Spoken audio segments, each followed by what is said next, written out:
মার্কিন যুক্তরাষ্ট্রের দক্ষিণ পূর্ব এশিয়া বিষয়ক সহকারী পররাষ্ট্রমন্ত্রী ডোনাল্ড লু আবার বাংলাদেশ সফরে আসছেন। নানা কারণে ডোনাল্ড লু বাংলাদেশে অত্যন্ত আলোচিত একটি নাম। বিশেষ করে নির্বাচনের আগে তার তৎপরতা বাংলাদেশে ব্যাপক আলোচনার সৃষ্টি করেছিল। ভিসা নিষেধাজ্ঞার ঘোষণা দেওয়ার পর তিনি একাধিক গণমাধ্যমে সাক্ষাৎকার দিয়েছিলেন এবং বাংলাদেশের নির্বাচন নিয়ে তার সরাসরি হস্তক্ষেপ এবং বেশ কিছু কথাবার্তা রাজনৈতিক অঙ্গনে ব্যাপক আলোচনার জন্ম দিয়েছিল।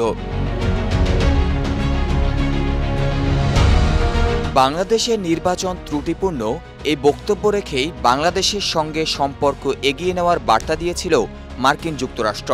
এরকম একটি অবস্থা যখন বিরাজমান, তখন ডোনাল্ড লু কেন ঢাকা সফর করছেন, এই নিয়ে রাজনৈতিক অঙ্গনে চাঞ্চল্য সৃষ্টি হয়েছে। জানা গেছে 14 থেকে 16 পর্যন্ত দুদিনে ডোনাল্ড লু বাংলাদেশের সরকারি ও বিরোধী দলের নেতৃবৃন্দদের সঙ্গে আলোচনা করবেন। এছাড়াও তিনি সুশীল সমাজের প্রতিনিধিদের সঙ্গেও বৈঠক করবেন।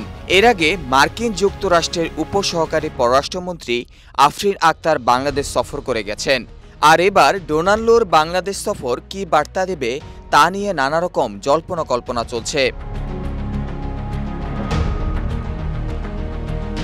বিভিন্ন সূত্র বলছে, মার্কিন যুক্তরাষ্ট্র সরকারের সঙ্গে বিনিয়োগ, অর্থনৈতিক সম্পর্ক, বিশেষ করে তেল গ্যাস অনুসন্ধানের জন্য সরকার যে দরপত্র আহ্বান করেছে, সেখানে যেন মার্কিন কোম্পানিগুলো সুবিধা করতে পারে সেই সব বিষয় নিয়ে কথা বলতে আগ্রহী তারা। তবে এর পাশাপাশি বাংলাদেশের মানবাধিকার, বিরোধী দলের মত প্রকাশের স্বাধীনতা সহ বিভিন্ন বিষয় আলোচনায় আসতে পারে বলে ধারণা করা হচ্ছে।